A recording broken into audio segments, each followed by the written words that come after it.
Assalamualaikum warahmatullahi wabarakatuh.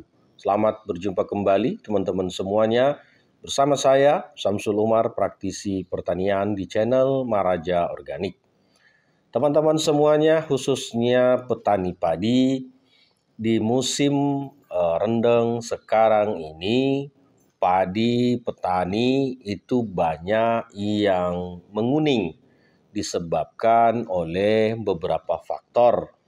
Bisa jadi itu karena terkena asam-asaman, bisa jadi itu karena virus tungro, bisa juga karena terjadi serangan hawar daun yang menyebabkan kuning pada daun itu. Masing-masing dari kuning ini itu ada tanda-tandanya. Kalau misalnya karena asam-asaman itu biasanya akarnya pendek, tidak ada anakan baru yang muncul, tidak ada perakaran baru, itu karena asam-asaman. Cara menyelesaikannya itu dengan mudah. Itu cukup dengan taburkan garam krosok. Kalau misalnya pH tanahnya 4, maka berikan garam krosoknya 250 kg per hektarnya dengan kondisi airnya macak-macak atau lembab. Begitu juga ketika misalnya terkena virus tungro, itu vektor penyebarannya dilakukan oleh si wereng yang menyerang pada tanaman usia vegetatif, biasanya kuning pada daunnya, itu secara menyeluruh dan terjadi kerdil. Nah, itu dengan cara memberikan virusida, tetapi lebih dahulu selesaikan werengnya, antisipasi werengnya supaya penyebarannya tidak meluas ke tanaman kita. Nah, terkait dengan hawar daun atau kresek pada tanaman padi, itu pencegahannya sebenarnya lebih mudah dibanding untuk pengobatannya atau pengendaliannya.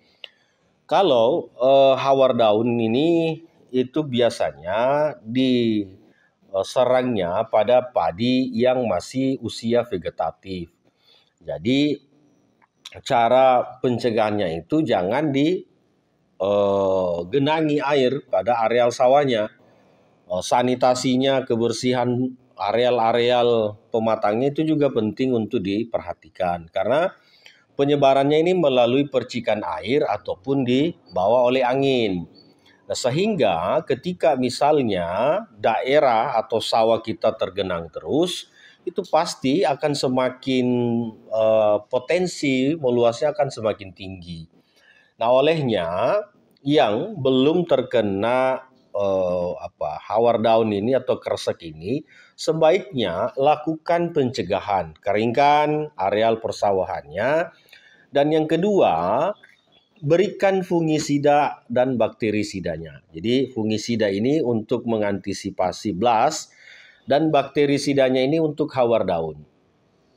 Kenapa harus dilakukan pencegahan? Karena curah hujan tinggi sekarang ini. Pagi, siang, sore, malam, kadang terjadi hujan. Sehingga kelembaban di tanah ini akan meningkat. Cuaca itu karena musim hujan, pasti sawah akan selalu ada airnya. Nah, cara pengantisipasiannya itu dengan memberikan bakterisida untuk kresek hawar daun, untuk blastnya gunakan fungisida.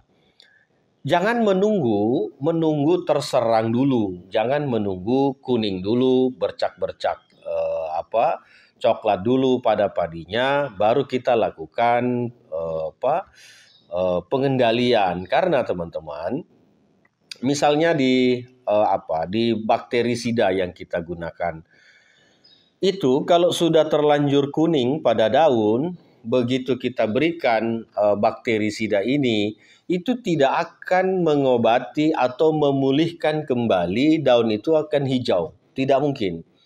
Dia hanya bisa menghentikan penyebarannya. Jadi bakterisida ini fungsinya hanya untuk mengendalikan, mencegah penyebarannya agar lebih meluas nantinya. Itu dikendalikan. Nah, bagaimana dengan kondisi daun yang sudah terlanjur kuning? Itu tidak akan pernah sembuh, tidak akan hijau lagi daun yang sudah terlanjur kuning itu. Yang kita jaga adalah bagaimana supaya tidak menyebar luas. Nah, tidak ada cara lain bagi yang sudah terkena, sudah kuning daun karena hawar daun atau kresek ini untuk bisa menghijaukan. Tidak ada. Itu mau dikasih stimulan apapun atau aktivator apapun, itu tidak mungkin yang kuning tadi bisa jadi hijau. Itu mustahil. Yang ada adalah mengendalikan supaya tidak meluas penyebarannya. Jadi misalnya kita sudah menggunakan bakterisida, ya macam-macam bahan aktifnya misalnya dari kimia, atau menggunakan yang nabati misalnya. Itu kalau disemprotkan tidak akan menjadikan daun yang kuning itu, yang sudah kuning itu untuk hijau kembali. Itu tidak ada ceritanya. Karena kenapa? Fungsinya dia itu hanya untuk menghentikan penyebarannya supaya tidak meluas. Nah, bagaimana misalnya sudah berhenti, sudah tidak, ya itu yang kita harapkan. Jadi yang kuning ini sudah tidak bisa hijau lagi. Nah, seterusnya kalau mau efektif itu misalnya belum terkena, itu berikan dulu.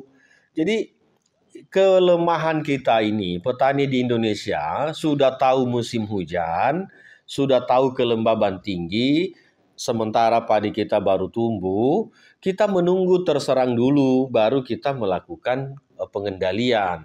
Seharusnya karena ini musim hujan, karena ini kelembaban tinggi, angin juga bertiupnya kencang, jangan menunggu terjadi serangan. Berikan bakterisidanya, berikan fungisidanya untuk menghindari terjadinya serangan penyakit itu. Bagaimana kalau misalnya itu dilakukan pruning? Kalaupun kita melakukan pruning, itu tidak akan menghentikan atau menghijaukan kembali daun-daun yang sudah terkena bercak kuning itu atau terkena kresek itu. Apalagi terkena bagian bawah. Itu tidak akan pernah kembali pulih. Pruning itu hanya memotong masa pertumbuhan supaya yang tadinya misalnya daunnya ini terlalu lebat, nanti berpotensi untuk rebah, atau misalnya yang kedua menghentikan pertumbuhan ketinggian dari tanaman dan menciptakan anakan yang baru. Tapi kalau anakannya sudah banyak, ngapain kita mau pruning? Itu kan pekerjaan sia-sia kalau anakannya sudah banyak. Misalnya sudah 50, 60 anakannya. Ngapain mau di pruning? Pruning itu hanya untuk menambah anakan. Nah, usia pruning itu juga kalau saya itu di maksimal 30 hari. Kenapa? Kalau tanam pindah ya, kalau tanam benih langsung itu 40 hari lakukan pruning. Itu tujuannya itu tadi menguatkan atau membuat tanaman ini terhenti pertumbuhan ketinggiannya dan berupaya untuk menciptakan anakan baru. Tapi apakah yang sudah terkena hawar daun bisa hijau lagi? Ya kalau yang tumbuh ini bisa hijau, tapi yang sisanya yang kuning itu tidak mungkin akan hijau lagi. Itu tetap akan seperti itu. Tetapi kalau kita sudah memberikan bakterisida, dia tidak akan menyebar. Nah, berapa kali idealnya kita memberikan fungisida ataupun bakterisida pada tanaman kita, tanaman padi kita. Teman-teman, cuaca ini kan menjadi dasar dari penyebaran itu. Kalau hujan itu terlalu tinggi, maka sebaiknya dalam 5 hari semprot lagi. Dalam 5 hari semprot lagi. Jangan sekali semprot menunggu satu kali, jangan teman-teman. Karena walaupun bakteri yang sudah kita semprot tadi dengan bakterisida misalnya berhenti, tapi misalnya ada tiupan angin lagi dari tetangga, bakterinya muncul lagi di tanaman kita, menyebar lagi. Seperti itu, apalagi kalau sudah terkena hujan, terjadi misalnya malam hujan, itu kan tercuci itu. Bagaimana kalau dikasih perekat? Nah, ini mau saya sampaikan. Bakterisida, fungisida itu jangan dicampurkan perekat, karena fungsi perekat ini beda lagi ceritanya. Kalau insek itu bisa, tapi kalau misalnya bakterisida, fungisida itu jangan diberikan perekat, karena tidak match seperti itu. Nah, ini yang penting untuk kita pahami supaya jangan karena sudah menggunakan satu kali terus masih terserang dianggap tidak efektif. Tidak. Bakterisida ketika disemprotkan, apalagi yang berbahan kimia itu dia sifatnya kontak. Begitu kena itu langsung berhenti, langsung mati penyebarannya. Tapi yang kiriman dari tetangga yang dibawa oleh angin itu kan masih terus ada. Jadi jangan sudah menyemprot satu kali dianggap sudah puas. Jangan, karena ini kondisi cuaca yang menyebabkan ini harus kita lakukan pengendalian, harus kita lakukan pencegahan secara akumulatif. Gitu teman-teman. Jadi saya ulangi kembali bahwa bakterisida, fungisida, virusida ini harus melihat situasional kondisi cuaca, kelembaban di daerah kita masing-masing. Karena bisa jadi di daerah A hanya menggunakan satu kali, efektif, tidak ada lagi penyebaran.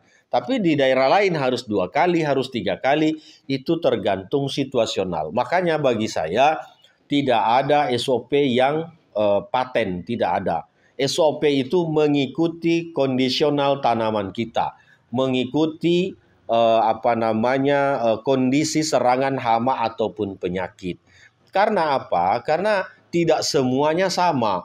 Kondisi tanahnya beda, cuacanya beda, hama ataupun penyakit yang menyerang beda, pupuk yang digunakan juga mungkin berbeda-beda, sehingga SOP itu tidak bisa paten A ya A, B ya B, enggak. Ikuti kondisional tanamannya supaya tanaman itu bisa memberikan efek positif pada hasil yang nantinya kita harapkan. Itu teman-teman. Jadi jangan berharap bahwa setelah menggunakan bakterisida, tanaman padi yang sudah terserang oleh hawar daun atau kresek ini bisa kembali hijau lagi. Itu mustahil. Yang ada adalah ketika kita memberikan bakterisida itu menghentikan penyebarannya agar tidak meluas, agar tidak menyerang pada daun-daun tanaman kita yang lainnya. Berapa kali pemberiannya tergantung situasional kondisi cuaca dan kondisi daerahnya. Bisa jadi hanya 1 kali berhenti, bisa harus 2 kali, 3 kali, itu tergantung cuacanya. Karena kiriman dari tetangga yang dibawa oleh angin, yang dibawa oleh percikan air, itu kita tidak pernah bisa prediksi. Olehnya yang bisa kita lakukan hanya mencegah dan mengendalikan. Saya kira begitu teman-teman ulasan kami hari ini. Semoga ini bisa bermanfaat dan menjadi tambahan ilmu untuk kita semua agar sama-sama kita menjaga tanamannya. Terima kasih. Assalamualaikum warahmatullahi wabarakatuh.